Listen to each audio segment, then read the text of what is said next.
क्या आप जानते हैं कि एक कलाकार ने अपने जीवन के हर मोड़ पर कला की नई परिभाषा गढ़ी और आधुनिक कला के इतिहास में अमिट छाप छोड़ी?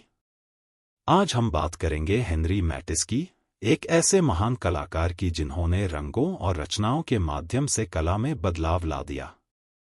हेनरी मैटिस का जन्म 31 दिसंबर 1869 को उत्तरी फ्रांस के ले कैट्यू कैम्ब्रेसिस में हुआ था। एक धनी अनाज व्यापारी के बेटे के रूप में उनका प्रारंभिक जीवन साधारण था, लेकिन 1889 में एक एपेंडिसाइटिस के हमले के बाद उनकी मां ने उन्हें कला सामग्री दी और यहीं से उनकी कला यात्रा की शुरुआत हुई। मैटिस ने पेरिस में एकेडेमी जूलियन में दाखिला लिया और विलियम एडोल्फे बौगुएरेउ और गुस्ताव मोरो जैसे महान कलाकारों के अधीन अध्ययन किया। उन्होंने परिदृश्य और स्थिर जीवन को पारंपरिक शैली में चित्रित करना शुरू किया, लेकिन जल्द ही उनकी कला में एक नया मोड़ आया।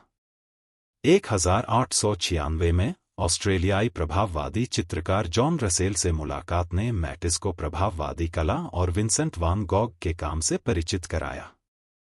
रसेल ने उन्हें रंग सिद्धांत समझाई, जिससे मैटिस की पेंटिंग शैली में बड़ा बदलाव आया।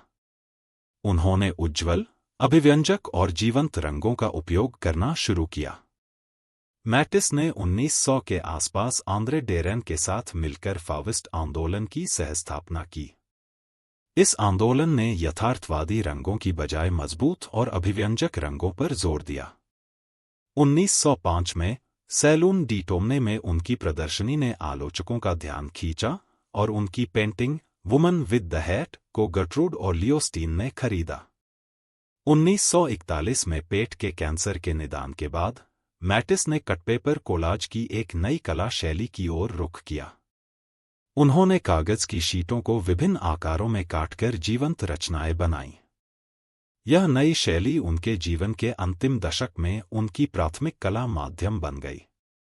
3 नवंबर 1954 को 84 वर्ष की आयु में हेनरी मैटिस का दिल का दौरा पड़ने से निधन हो गया, लेकिन उनकी कला और उनकी विरासत आज भी जीवित है। नीस में म्यूसी मैटिस और ले कैट्यू कैम्ब्रेसिस में उनके नाम पर संग्रहालय उनकी कला को संरक्षित और प्रदर्शित करते हैं। हेनरी मैटिस ने अपने जीवन के हर चरण में कला की नई परिभाषा गढ़ी। उनकी रंगों की अभिव्यक्ति और रचनात्मकता ने आधुनिक कला की नींव रखी।